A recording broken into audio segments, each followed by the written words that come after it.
Yan, nasa isang yunggi po kami na bihira lang po ang nakakapasok.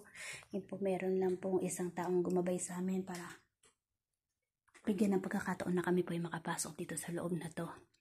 Ito po ay napakaganda at kikinang ng mga stalag.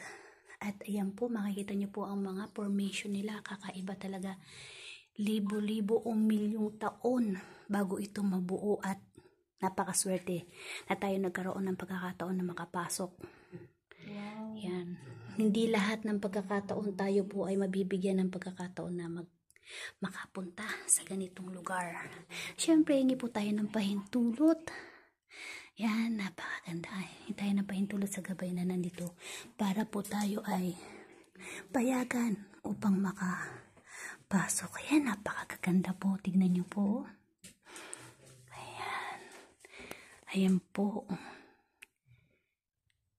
Ayan, bibihira lang. Ay, ang ganda. Grabe. Ito parang Mama Mary siya po. Ayan o. Ayan. Grabe.